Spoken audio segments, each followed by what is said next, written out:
This is Providence Television International, the game changer.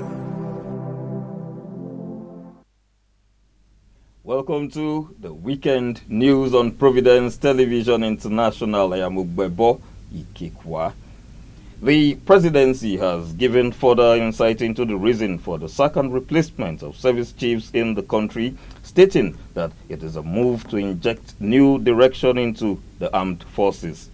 Denying that the military shakeup was connected to a remote coup plot, the special advisor to the president on information and strategy, Bayo Onanuga, stated that as the commander-in-chief of the armed forces, President Tinubu has the power to hire and fire service chiefs to enhance professionalism, vigilance, and comradeship.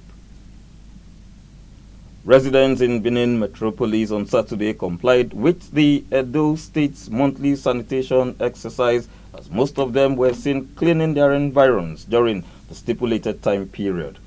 The Providence Television International news crew who monitored the exercise captured waste disposal vehicles and operatives clearing up refuse dumps and trash from major streets in the city. There was no vehicular movement as most streets were empty while shops were closed. However, some individuals who were arrested for flouting movement restriction during the exercise claimed they had no knowledge that the sanitation exercise was scheduled to take place on Saturday, as there have been occasions when it was cancelled. The National Emergency Management Agency, Nema, has received 150 Nigerian returnees from Agadez, Niger Republic. The returnees arrived safely at the Aminu Kano International Airport, Kano, on Thursday at 5:20 a.m.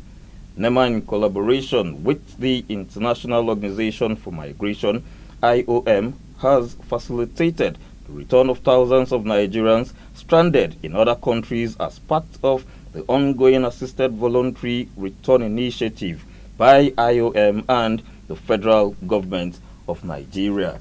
Amongst the returnees were 88 adult males, 32 adult females, 14 male children, and 16 female children.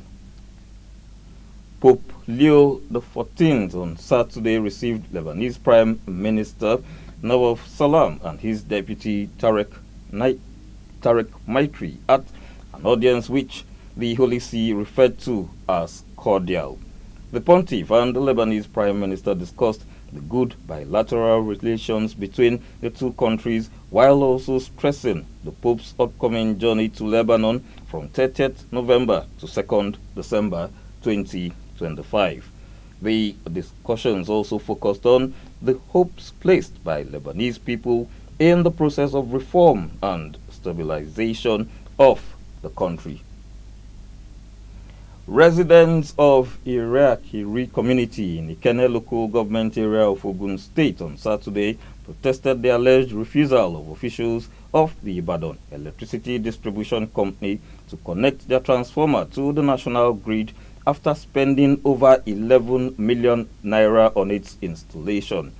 Speaking during the protest, the Secretary of Iriakiri Community Development Association, Mr. Taiwo Idu, disclosed that the IBEDC had checked and certified a transformer which was donated to the community by Honorable Oladipupo Adebutu. He stated that members of the community then raised funds for the installation, purchase of poles, cables, and every other item required.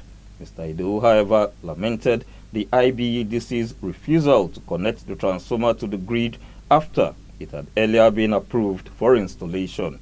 The protesters appealed to Governor Dapo Abiodun of Ogun State to wade into the matter. The combined efforts of security operatives on Friday evening averted a disaster in Kogi State as a result of a fuel tanker accident. The FRSC sector commander, Kogi State, Tenemu Etuku, disclosed that the truck carrying fuel was heading to Abuja when the tank disconnected from the head and rolled into a ditch. He noted that when the accident occurred, the FRSC patrol team quickly rushed to the scene and invited the police, National Security and Civil Defense Corps that that provided security cover. The sector commander also stated that no life was lost.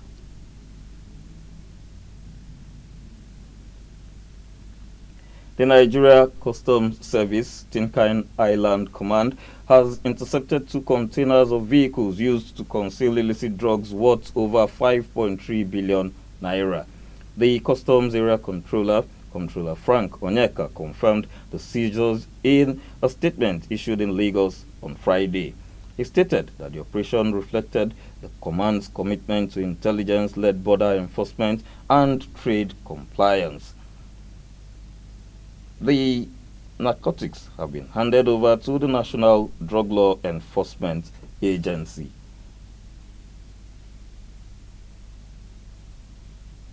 The Anambra State Police Command says it is seeking useful information about a minor allegedly involved in a cult initiation in the state.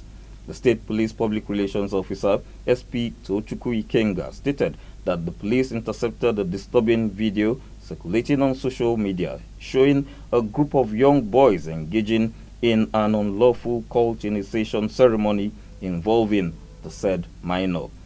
A directive has been given to specialized operatives of the anti-cultism squad by the State Commissioner of Police, Ikeoye Orotugu, to identify and apprehend all individuals involved or complicit in the act.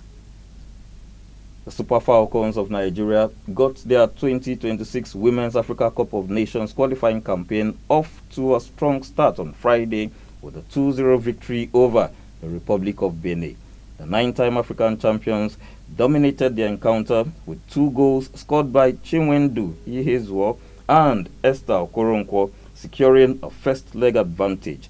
The match was hosted on neutral ground in Lomé, Togo, after Benin Republic's home stadium was deemed unfit to meet CAF standards.